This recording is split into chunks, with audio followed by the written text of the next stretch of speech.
Hello, everyone, and welcome to another riveting edition of Under the Floorboards, where we laugh at the creatures that go bump of the night. I'm your host, John, joined as always by my beautiful co-host, Eric. How are you this week? Fabulous. I know, Always. super excited this week to talk about some really cool things coming up, and one of our favorite things on the face of the earth, Saw, with Yes. writer-director Jacob Walton. The Jigsaw blogs, give it up, everybody. Thank you. Appreciate it so much. Thank you. Thank you so much. Thanks for having me, guys. Absolutely. Thanks for being on, man. We gobble this kind of shit up as it were. Yeah.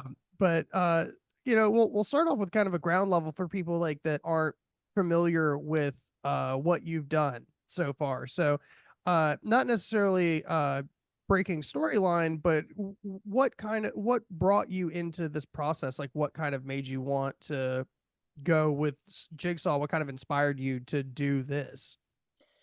Well, believe it or not, it started during the pandemic. So the idea came about where I, like you, when we got the news that, there's a new Saw film just back in 2019, 2020, that was going to get Chris Rock. I, like you, everybody else was like, what the hell is that? Really? I was like, Chris Rock really, said Chris the Rock? same thing Yeah. out I loud. know. What the hell was that? I was like, yeah, really? But at the same time, I'm like, okay, well, it's something different. We'll give it a shot. And then literally, so we got a chance to wait, and we got the news that COVID happened. And then, so what I actually do for a living is I'm actually a school teacher in real life. And so we got the news literally, I think February and March, that they're going to shut down the schools, and because of COVID, literally the whole world, I'm sure everybody here listening to this interview can go back and think of where they were in that moment when they found out that the pandemic was going to happen and how it impacted their lives.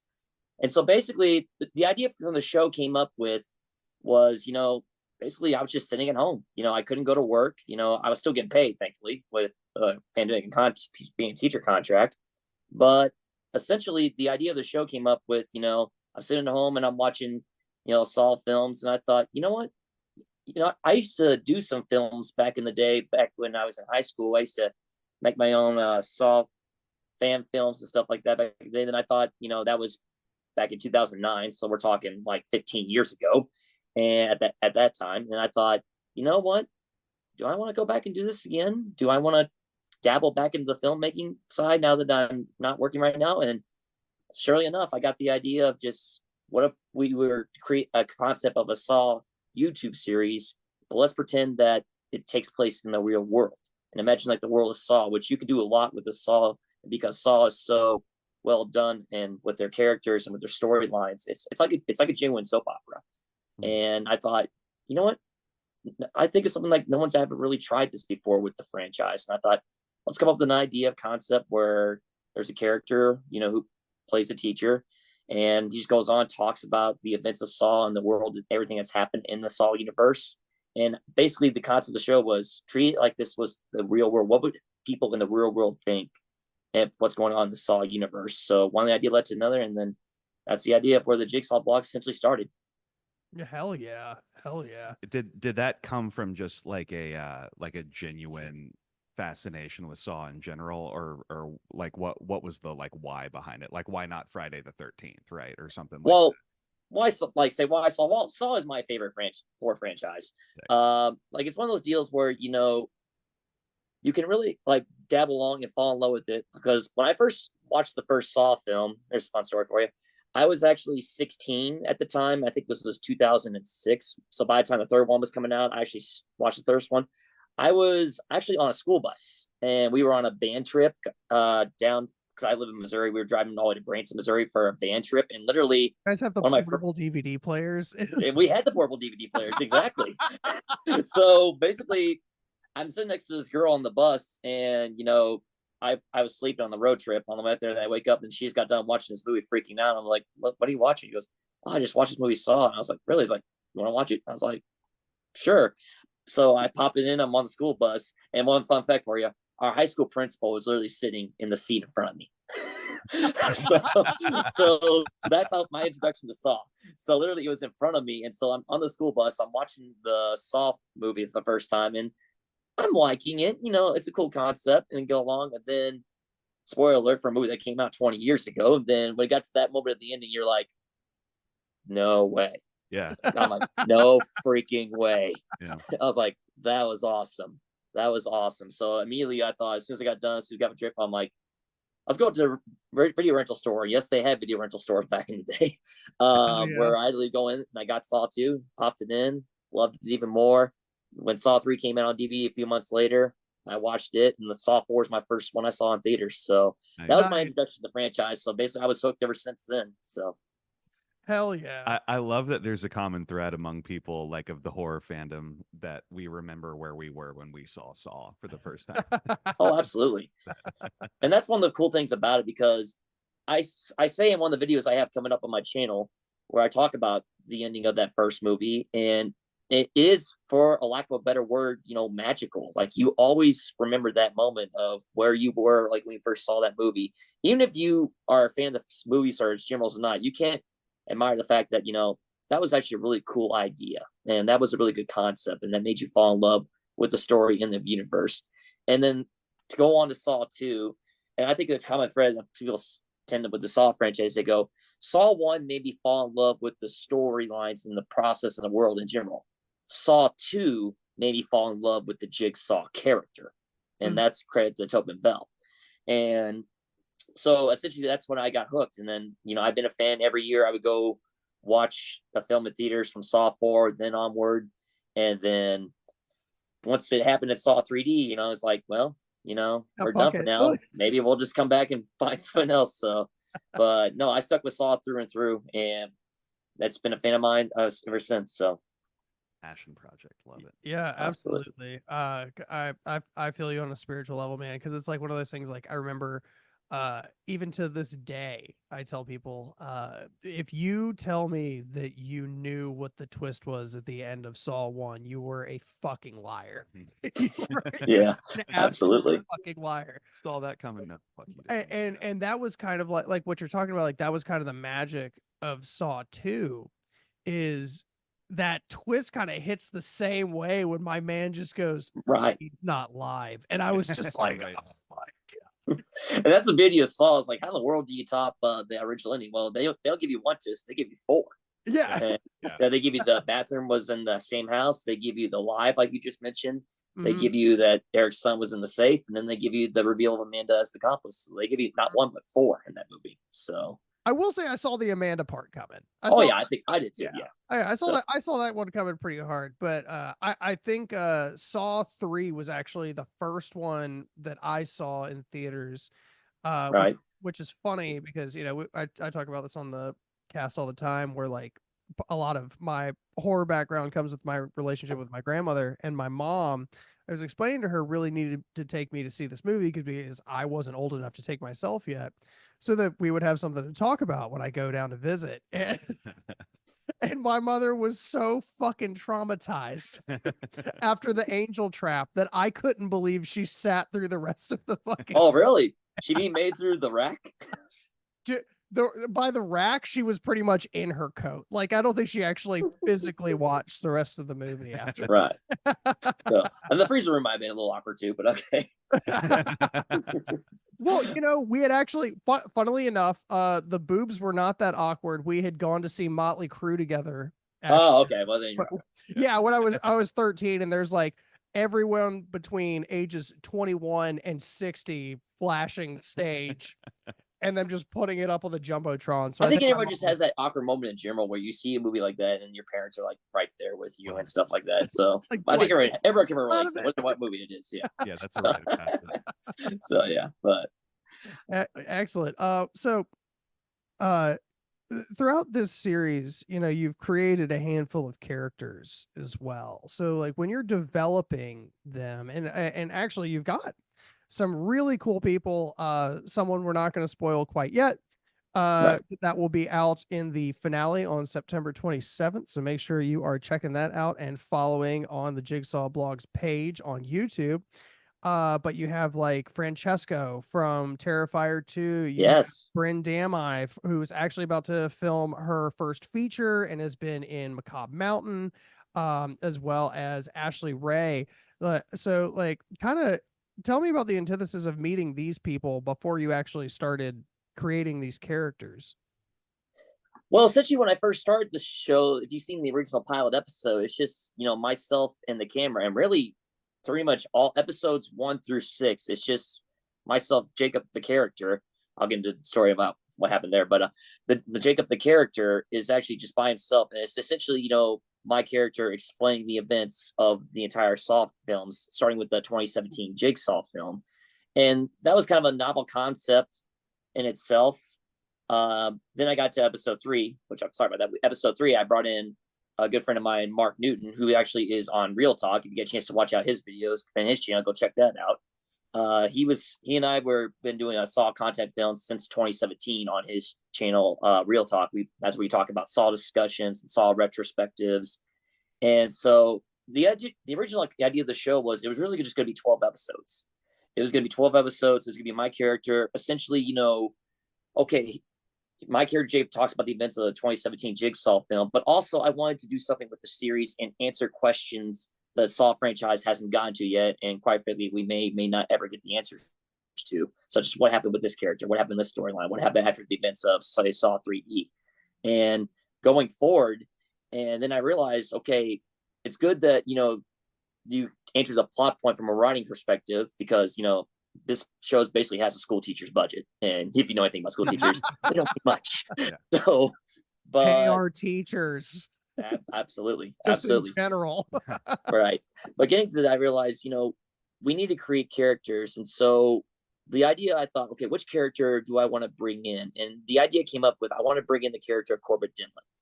And so, I'm just a school teacher. I'm not like in the industry. I'm not like a big time director, actor, or nothing like that. So basically what I did was I put auditions out on a website called backstage.com. It's still up there to this day. And I just posted, hey, if anybody wants to try out for, a Saw YouTube series, give us one. And I got a lot of auditions, and there were 2 people that really stood out to me in this whole auditions. One was Cassandra Stephens, who ended up playing the role, and she's fantastic in the series. And the other was Bryn Damine. And Bryn actually graduated from college just back in 2020. And when I first watched her audition video, I was just blown away. I was like, oh, please don't make me choose, because that's one of the hardest decisions when you get to hire someone. It's like, you got to choose because you got this one. I was like, oh, man, they're both so good. I don't know how to pick. So I ended up choosing Cassandra, but then I thought, Bryn's audition just blew me away. I was like, I want to work with her so bad. And so essentially what I did was I called her and I thanked her for the audition. I told her, I was like, like, Bryn, like, that was an amazing audition. You blew me. I want you to come work with me. I want to work with you. And so essentially what we did was I talked with Bryn, and we just came up with an idea and pitched to each other this character of Violet Anderson, who Bryn plays in the show, and she does a fantastic job with her character in the show. And so Bryn and I kind of formed a friendship from there. We talked, and she was gun ho once she understood. Of course, when you know Bryn, if you ever meet Bryn, when she commits something, she goes all into it, and that's what required to her. And she's like, "Hey, I know this person right here. I went to school with this person right here.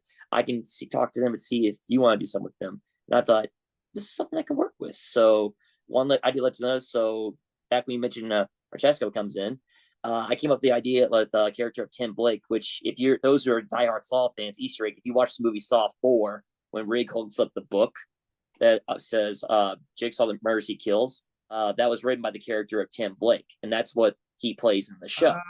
So just little Easter eggs like that. I go into the Saw films, just any Easter eggs I can find, because this world of Saw is just so unique and so fascinating that you can take anything from that concept.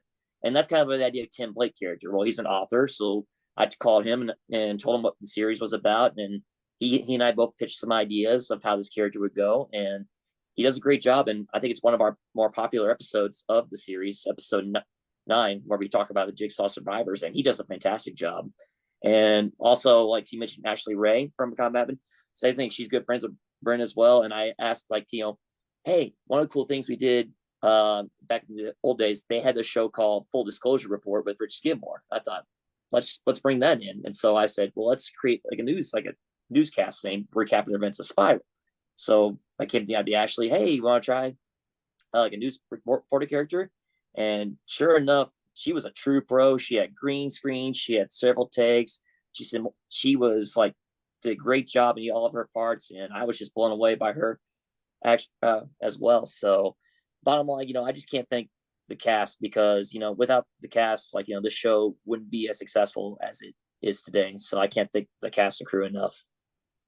What was it like trying to coordinate all of that? Because this is, this concept is a little different. I know, I'm assuming if you're a Tar Heel that you're in the NC area, But especially. no, actually, I mean it's mid Missouri, literally right in the middle of the country, mid Oh, Missouri. okay, but I'm well, just a Tar Heel fan, so yeah.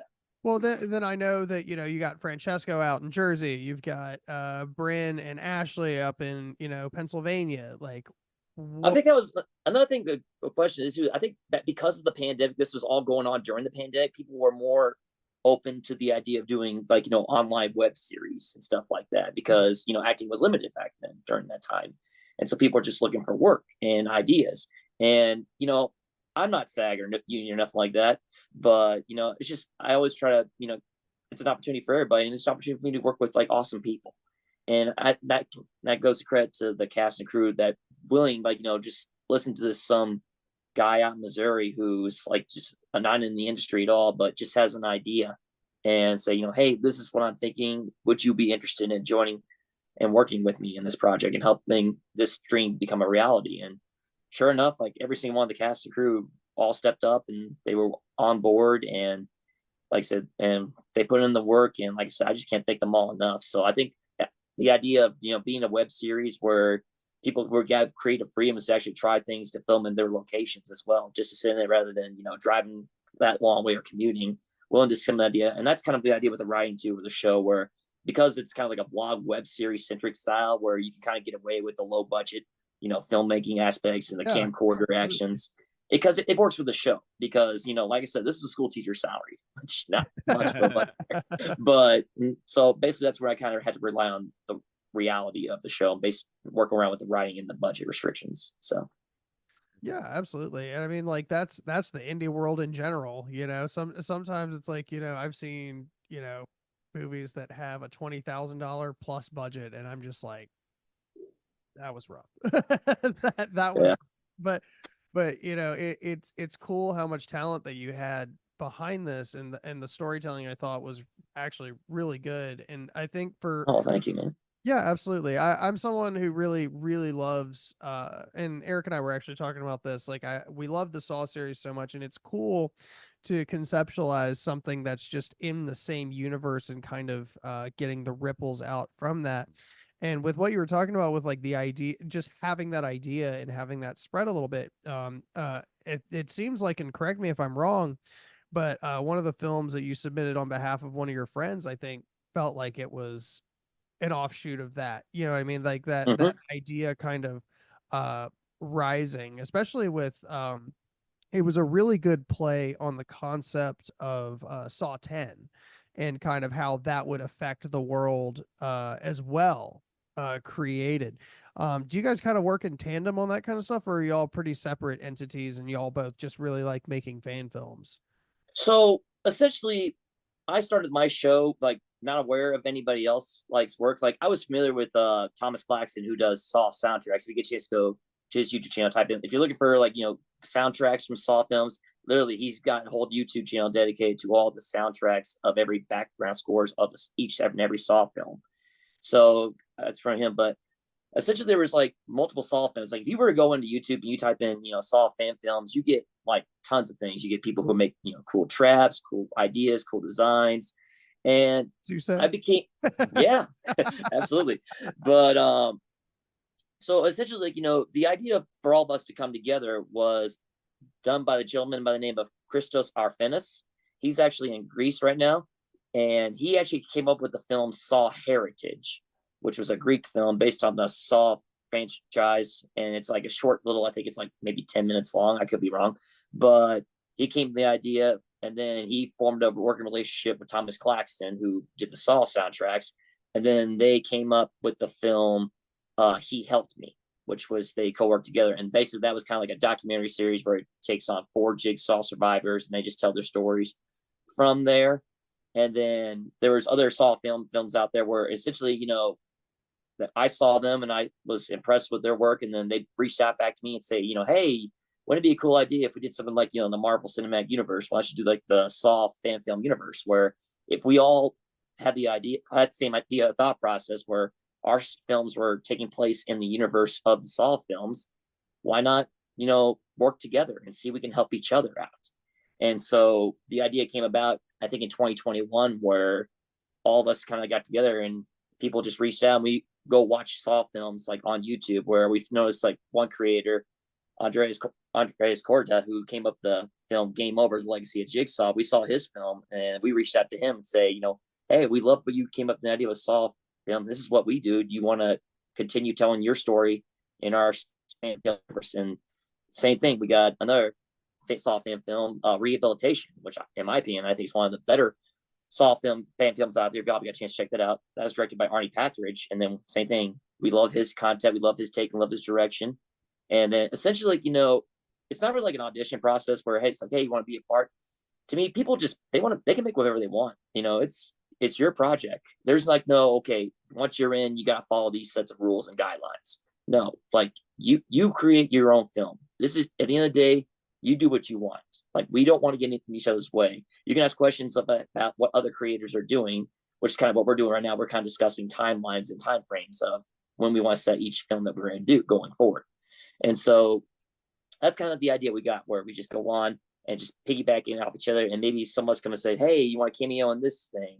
Hey, do you want to help do some artwork? Hey, I need somebody to help me work with editing this little scene right here. Can anybody help us out? And essentially it's like a group collaborative effort where we all kind of help each other and make each other better and stronger.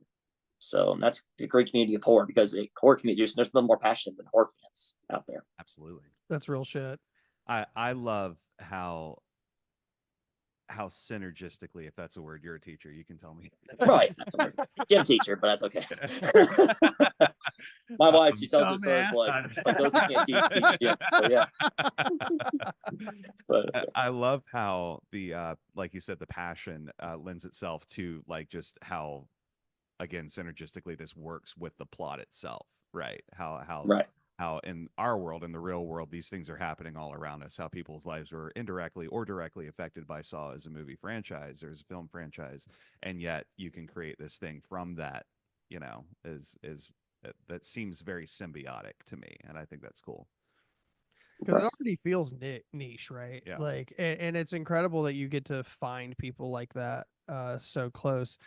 And this is like completely unrelated. But I was gonna say, I've got a pivot question after this one, guy. Yeah, honestly, all I was gonna say was justice for Jill more than anything else.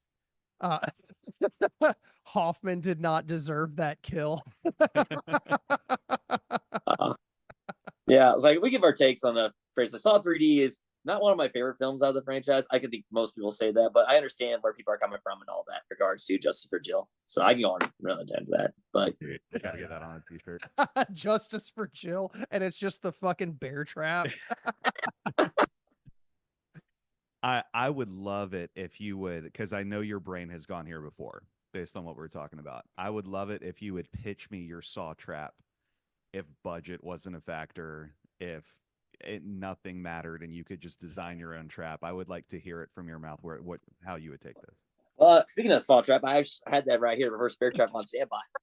So as soon as funny you mentioned that. So this may or may not show up in part 2 or part 3, but we'll see. So, yeah, spicy. Yeah, but as far as your question, like one trap I did have in mind, again, if I had the budget, the classic one I see people go with is, how about like a cement trap, where it's some of the person's encased in the dowel rods, like it's going through their legs. You know how the steel beams where you're trying to pour concrete in. What if you like insert the rods into person's legs or person's arms, and they have literally like say 3 minutes to get out, and what they have to do is they have to pull the ray bars out of their legs and out of their arms, and if they don't do it, they're going to get encased by concrete at the end. So absolutely, that was a pitch that came up with. Oh, that'd be so awesome, because we have a concrete plant just 2 miles up the road from my house. That'd be so awesome. And I was like, no, that can't work. Sorry, but no budget, nothing like that. So I love but the that'd be my idea for hollow a trap. Yeah, the hot stove trap. So, if I didn't come up with one right off the bat, there's one right there. that has some other more in mind, but I don't want to get into spoilers I for was gonna say things there. don't Yeah, reach too deep in the bag. Yeah, right, right.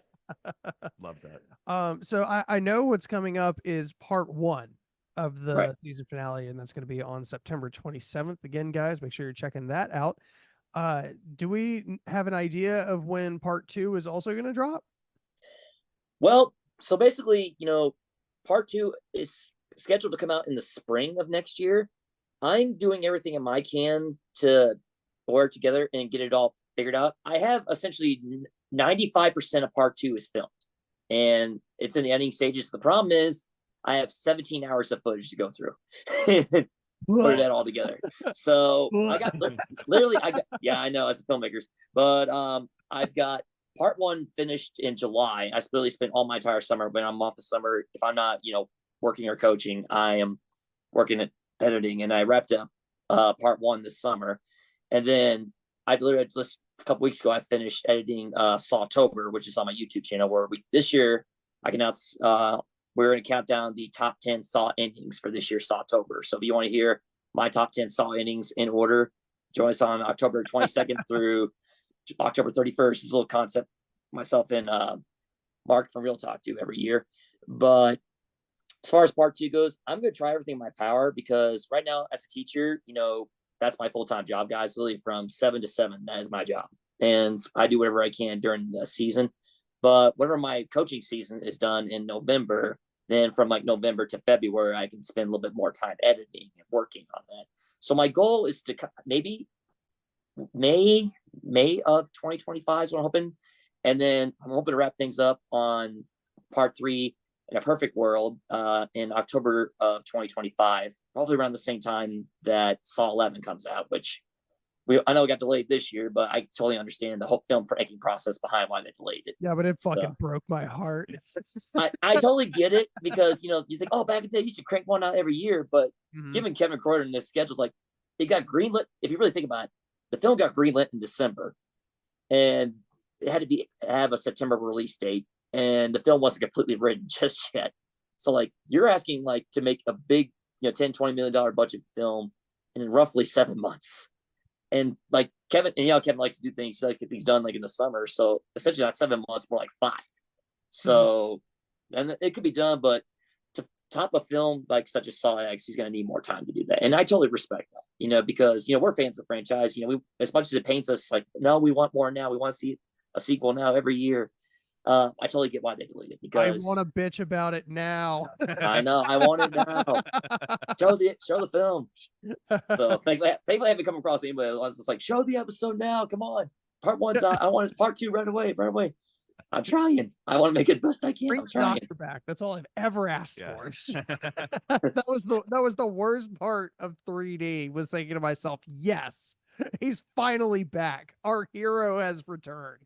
And he gets 5 minutes of screen time. I was gonna say, if fucking Attack on Titan can get away with delaying their part 1 and part 2 in the big finale for like 30 years, you're fine. Yeah, something like that. There's films like that, part 1, and then just had to come out. I think the Divergent series was supposed to come out with another one that they still haven't yet. Or my wife's big into that, but I was saying they're still making movies. Oh my god! I don't know, but that's just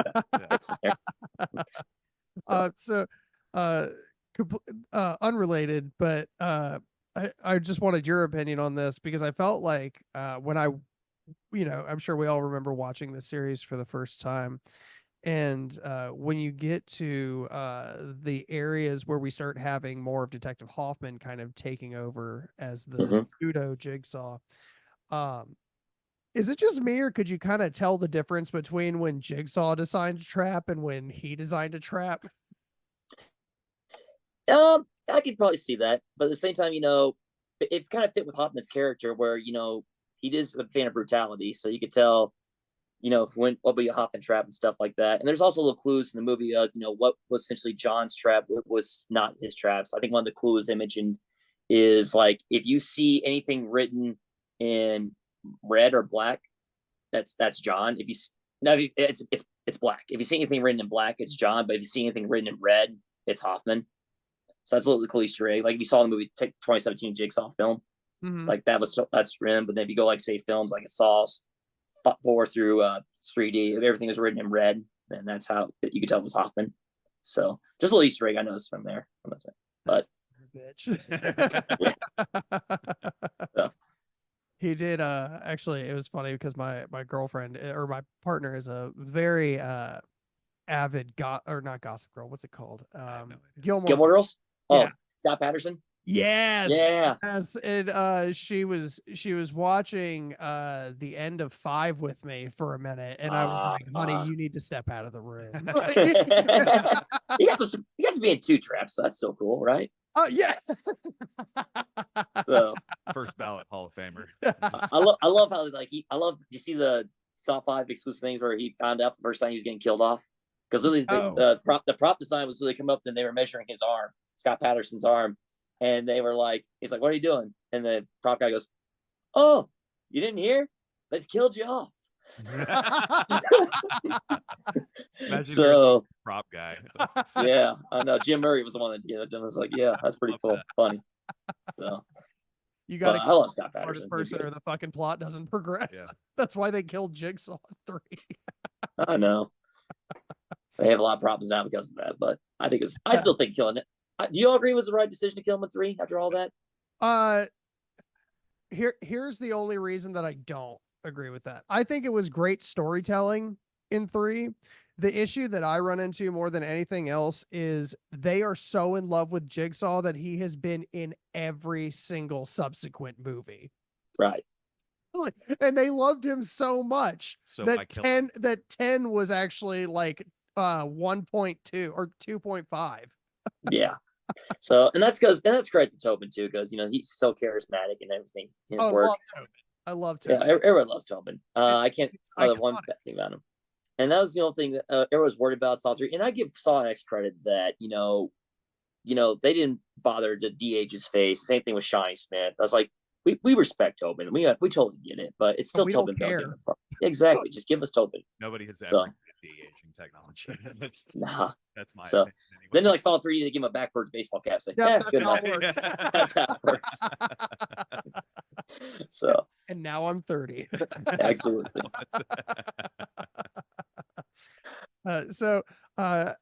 Obviously, you have such an understanding of this universe, right? And you devote so much time as one of the disciples of Jigsaw at this point. I hope it doesn't get you put on a watch list, but no, it's fine. You're totally safe. But I would love to know, with episode or the season finale part 1 coming out, what are some of the films that you think people should be watching to look out for your own Easter eggs that you've put into this? You don't have to tell us what they are, but it's spooky season. Maybe it's time to fresh on Saw a little bit. So what I recommend everybody watch, obviously go watch the original Saw film, obviously, because, it's still a classic. And like I said, what better time to go watch it than the 20-year anniversary of Saw coming up at all these your local Fathom events. So shameless plug right there. Hopefully you guys gonna go see it in Nerds Theaters if you can, if it's in your area. So original Saw film. You gonna go check out the original Saw film in theaters again? I am probably not going to be able to, just based on breaking my leg and needing to get back to work. So I understand that. So, but get well soon, buddy. But I do recommend that. I also recommend that everybody check out the Saw 2 Special Edition DVD. There's lots of things on there, lots of fun projects and behind the scenes videos and stuff like that. I recommend everybody go watch. I also Saw 4 is kind of referenced in the finale as well, with one character is mentioned through there in passing. Also, if you're a fan of Saw X, a lot of the music really came from Saw X, as some of the scenes you see in here. Part 1 is 36 minutes long, and essentially I finished the whole principal photography in June, and I pretty much spent the entire month of July, almost August, sitting down, okay, what's a musical score? Because then you got to do color correction, then you got to do music. Mm-hmm. And Charlie Clouser, does a great job making the music for the franchise. It's just tough to pick out. But if you're a big fan of Saw X and its musical score, there's a lot from that as well. I recommend people check out other Saw film projects, especially, He Helped Me or Endure. which is directed by Thomas Claxton, and he'll be making an appearance in the finale as well. So if you're people wondering, who's this character talking to, it's a character that appears in this series as well. And look out for other characters that may appear in part 2 and part 3 that are from our Saw fan film universe, as well as the fan film He Helped Me, which those characters will be making. And also, you maybe, if you're fans of, Saw famous YouTubers, like there's a couple casts I can mention right now because I've already promoted it on my Instagram accounts, Twitter accounts. We've got Chris Snyder, who does Jigsaw finals. He's in our part 1 finale. We've got Sarah Cliff from What the Whore YouTube channel. She does a great job. She's in it. We got other fans coming in from the series, and we have Francesca's back, Ashley's back, Bryn's back. We have a incredible actress named Emily Ray, who plays my sister Kayla. She's fantastic in this. Actually, the person who plays my mom is actually my high school business teacher from high school who got to come in and play my mother. She was actually inspired me to go into filmmaking when I was in high school. So I reached out to her and said, "Hey, I got a role. You want to play my mom?" And she's like, "Sure." So we came on board. And she's great in this too. I definitely thought that was your mom. So she's great, but so. No, I asked my mom, and my mom didn't want to be a part of it. I totally understood why, but yeah, I think this is such a cast, and I also recommend check out some Saw fan films. Like you just type in the make Saw traps because they may make an appearance in the finale. You have to wait and see who's behind that and everything too. So that's why I encourage everybody to go check out. Yeah, I can confirm, guys. Eric has not seen it yet. I had a chance to watch it, and it is very exciting. I appreciate that. Thank you. The ending is a lot of fun. There's, like you said, there's a lot of character recursion that I really enjoyed, and I think that you guys shouldn't miss out on this. It's definitely something that if you're a fan of Saw, again, if you just like being immersed in universes, it's a lot of fun. It's a lot. Right. So highly recommend it, guys. And I will say this about this person coming in. I won't give away who it is right now. Go check it out. But essentially, the hardest part of this was keeping it a secret from everybody. Like keeping it a secret, because literally, I reached out to this individual, and they were all on board with the idea. And then literally, they filmed their scene, and they said to me back in 2021. So literally, I've been sitting on this secret for like 3 years, and only like a handful of people knew, and one of the reasons why I couldn't put it up on our Patreon page, because literally we had to sign NDA / usage agreement with this person, because had this person gets a phone call from Lionsgate say, hey, great to see you, but if we didn't get a hold of you, then no, you have to pull the plug. And I came up with a plan just in case that does happen. I don't think, I talked to sources within the Saw universe. I talked to people like on Reddit or people who work for the franchise, and I reached out to one of the directors from Saw, and I don't think anything's gonna happen. I think we're still in good hands. So fingers crossed. But casual that was. Yeah. So, but I'm excited. I think fans of this character are gonna be really excited to see what we come up with the storyline we have for this character going forward. So don't miss it, guys. Hell yeah. Well, that's a lot to cover. Exclusive for you guys, yeah. I was saying we really don't want to get into too many spoilers, and it feels like we're like that. We're flirting with it. We're flirting with it on this one. But do you have anything else you'd like to say to your fans? Just a huge thank you. Like I say, this started back, in 2020. Like, it's just, a guy putting up a camera and just talking, and then look where it came from. Just a guy sitting on his couch in his basement, come with an idea of a Saw franchise. Look at where it's come.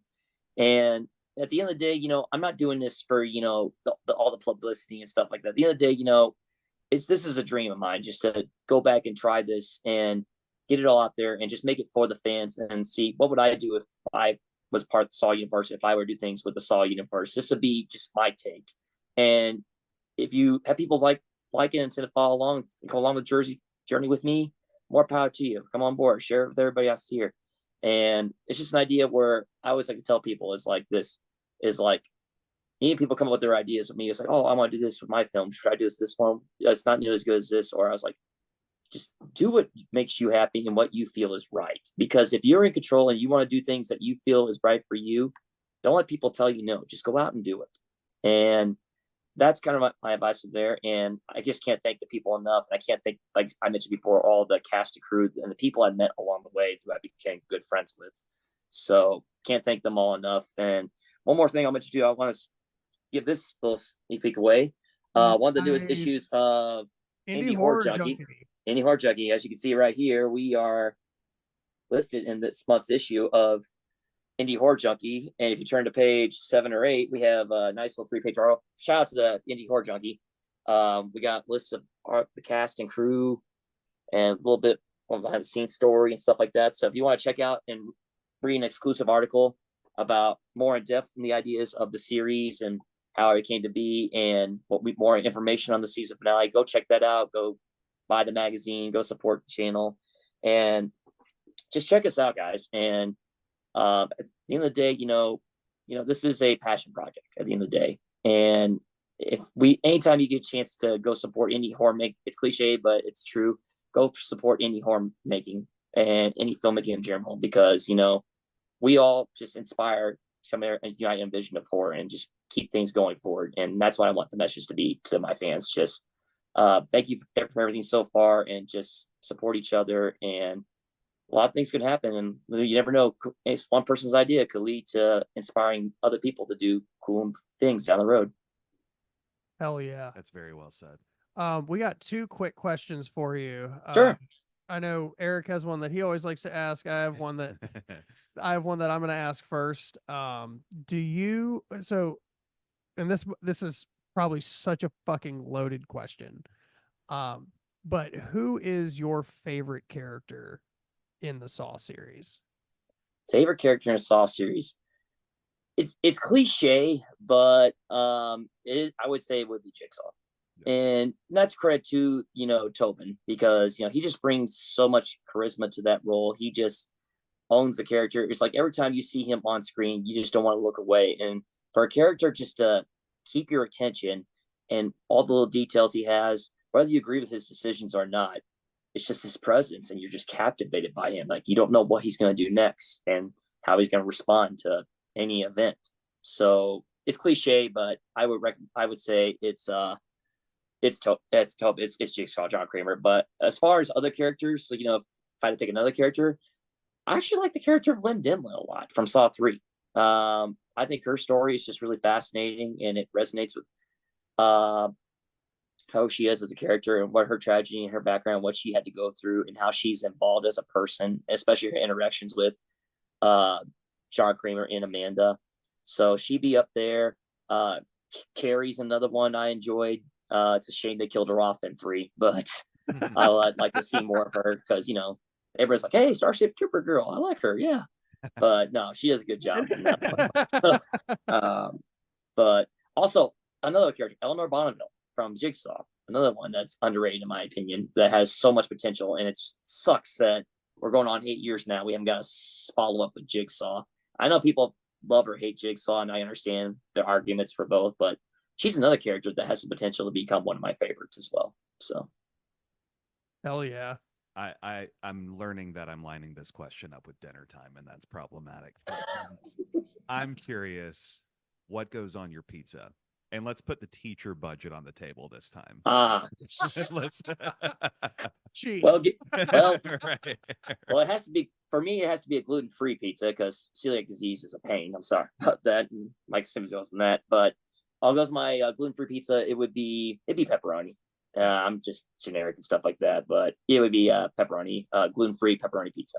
And as far as who has the best gluten-free pepperoni pizza for all my celiac friends out there, Papa John's is all right, but I think Sombre. If you look at a pizza called Sombre, it's a really good, cheap, like $7 pizza. That's really good. I just had it last night, so that's the first thing comes to mind when you have your pizza there. So we asked that question because now people know. There you go. It's brilliant. I love that. He helped me. There you go. Excellent.